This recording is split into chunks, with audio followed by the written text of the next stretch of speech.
Hi friends, ಬೆಣ್ಣೆನಗರಿ Sheila ಮಾಡುವ ನಮಸ್ಕಾರ. ಇವತ್ತಿನ ರೆಸಿಪಿ ಹಿಚಕಿದ ಅವರೆಕಾಳಲ್ಲಿ ನಾನು ಮೊಟ್ಟೆ ಹಾಕಿ ಯಾವ ವಿಧಾನದಲ್ಲಿ ಮಾಡ್ತೀನಿ ಅಂತ ನಾನು ತೋರಿಸ್ತೀನಿ. ನಾವು ಒಂದು ಬಾಣಲೆಯಲ್ಲಿ ಈರುಳ್ಳಿ 2, ಟೊಮಾಟೊ 2, ಒಂದು 3 ಸ್ಪೂನ್ ಆಗೋಷ್ಟು ಒಣ ಕೊಬ್ಬರಿನ ನಾವು ಫ್ರೈ ಮಾಡ್ಕೊಳ್ಳೋಣ. ಅದ್ರ ಜೊತೆಗೆ ನೋಡಿ ಈ ಥರ ಹಾಕಿಬಿಟ್ಟು ನಾವು ಫ್ರೈ ಮಾಡ್ಕೊಂಡು ಅದ್ರ ಜೊತೆಗೆ ಹುರ್ಗಡ್ಲೆ 2 ಸ್ಪೂನು, ಚಕ್ಕೆ, ಲವಂಗ, ಯಾಲಕ್ಕಿ, ಗಸಗಸೆ, ಮೆಣಸು ಒಂದು ಅರ್ಧ ಸ್ಪೂನು, ಅದ್ರ ಜೊತೆಗೆ ಸ್ವಲ್ಪ ಕೊತ್ತಂಬರಿ ಅದಷ್ಟು ಹಾಕಿಬಿಟ್ಟು ನಾವು ಕ್ಲೀನಾಗಿ ಫ್ರೈ ಮಾಡ್ಕೊಳ್ಳೋಣ. ಫ್ರೈ ಮಾಡಿಕೊಂಡು ಜಾರೊಳಗೆ ಹಾಕ್ಕೊಂಡು ಅದ್ರ ಜೊತೆಗೆ ನಾವು ಹಸೆ ಶುಂಠಿ ಬೆಳ್ಳುಳ್ಳಿ ಪೇಸ್ಟ್ 1.5 ಸ್ಪೂನಷ್ಟು ಹಾಕ್ಕೊಳ್ಳೋಣ.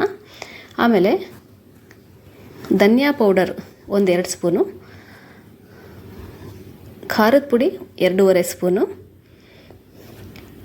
ಅರಿಶಿನ ಪುಡಿ ಅರ್ಧ ಸ್ಪೂನು ಅದಷ್ಟು ಹಾಕ್ಕೊಂಡು ನಾವು ಮಿಕ್ಸಿ ಮಾಡ್ಕೊಂಬರೋಣ. ಇವಾಗ ಇನ್ನೊಂದು ಪಾತ್ರೆಯಲ್ಲಿ ನಾವು ಎಣ್ಣೆ ಹಾಕ್ಕೊಂಡು ಸಾಸಿವೆ, ಈರುಳ್ಳಿ, ಕೊತ್ತಂಬರಿ ಹಾಕ್ಕೊಂಡು ಕರಿಬೇವು ಹಾಕ್ಕೊಂಡು ಅದನ್ನು ನಾವು ಸ್ವಲ್ಪ ಫ್ರೈ ಮಾಡ್ಕೊಳ್ಳೋಣ ಕೆಂಬಂಡ ಮರ ತನಕ.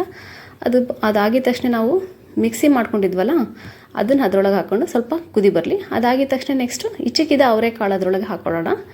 ಹಿಚಕಿದ ಅವರೆಕಾಳನ್ನು ಸ್ವಲ್ಪ ಫ್ರೈ ಆಗೋ ತನಕ ಬಿಡೋಣ. ನಾವು ಮಿಕ್ಸಿ ಮಾಡಿದ್ವಲ್ಲ ಆ ನೀರು ಹಾಕಿದ್ರೆ ಸಾಕು. ಅದಕ್ಕಿಂತ ಜಾಸ್ತಿ ಬೇಕು ಅಂದರೆ, ನಮಗೆ ಸಾರು ಜಾಸ್ತಿ ಬೇಕು ಅಂದರೆ ನೀರಿನ ಸ್ವಲ್ಪ ಹಾಕ್ಕೋಬೋದು. ಇಲ್ಲ ನಮಗೆ ಗ್ರೇವಿನೇ ಬೇಕು ಅಂದರೆ ನೀರಷ್ಟೇ ಸಾಕಾಗುತ್ತೆ. ರುಚಿಗೆ ತಕ್ಕಷ್ಟು ಉಪ್ಪು ಹಾಕ್ಬಿಟ್ಟು ಅದು ಕುದಿ ಬರೋ ತನಕ ಬಿಡೋಣ. ಅದು ಕುದಿ ಬಂದಿದ ತಕ್ಷಣ ನಾವು ಮೊಟ್ಟೆನ ಇವು ಕುದೀತಿರುತ್ತಲ್ಲ ಅಂಥ ಟೈಮಿಗೆ ನಾವು ಕರೆಕ್ಟಾಗಿ ಇಡೀ ಹಾಕಬೇಕು. ನೋಡಿ ನಾನು ಯಾವ ಥರ ಹಾಕ್ತಿದ್ದೀನಲ್ಲ ಆ ಥರ ಹಾಕಬೇಕು. ಅಂದರೆ ನಮಗೆ ಇಡೀ ಮೊಟ್ಟೆ ಕರೆಕ್ಟಾಗಿ ಸಿಗುತ್ತೆ. ಇಲ್ಲಾಂದರೆ ಅಷ್ಟು ಚೆನ್ನಾಗಿ ಸಿಗಲ್ಲ. ನಾವು ಎಲ್ಲ ಮಿಕ್ಸ್ ಮಾಡಿಬಿಟ್ರೆ ಎಲ್ಲ ಮಿಕ್ಸ್ ಆಗಿಬಿಡುತ್ತೆ, ಅಷ್ಟು ಚೆನ್ನಾಗಿ ಇಡೀ ಮೊಟ್ಟೆ ಸಿಗಲ್ಲ. ಹಾಗಾಗಿ ಆ ಥರ ಮಾಡಿಬಿಟ್ಟು ಒಂದು 10 ನಿಮಿಷ, ಒಂದು 5 ನಿಮಿಷ 10 ನಿಮಿಷ ಬಿಟ್ಟರೆ ಅದು ನಮಗೆ ಕರೆಕ್ಟಾಗಿ ಇಡೀ ಬರುತ್ತೆ.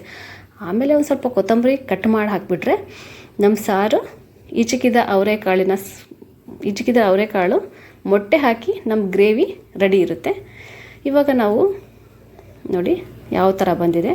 ಹಿಚಕಿದ ಅವರೆಕಾಳಲ್ಲಿ ಮೊಟ್ಟೆ ಹಾಕಿ ಮಾಡಿರೋದು ತುಂಬ ಚೆನ್ನಾಗಿರುತ್ತೆ. ಒಂದ್ಸರಿ ಟ್ರೈ ಮಾಡಿ, ಎಷ್ಟು ಚೆನ್ನಾಗಿ ಬರುತ್ತೆ ನೋಡಿ. ಇವಾಗ ನೋಡಿ ಎಷ್ಟು ಚೆನ್ನಾಗಿ ಬರುತ್ತೆ. ಮೊಟ್ಟೆ ಹಾಗೆ ದೊಡ್ಡದು ಆಗಾಗೆ ಇರುತ್ತೆ. ತಿನ್ನೋಕ್ಕೂ ತುಂಬ ಚೆನ್ನಾಗಿರುತ್ತೆ. ಚಪಾತಿಗಾಗಲಿ, ರೊಟ್ಟಿಗಾಗಲಿ, ಪರೋಟಕ್ಕಾಗಲಿ, ಪುರಿಗಾಗಲಿ ತುಂಬ ಚೆನ್ನಾಗಿರುತ್ತೆ.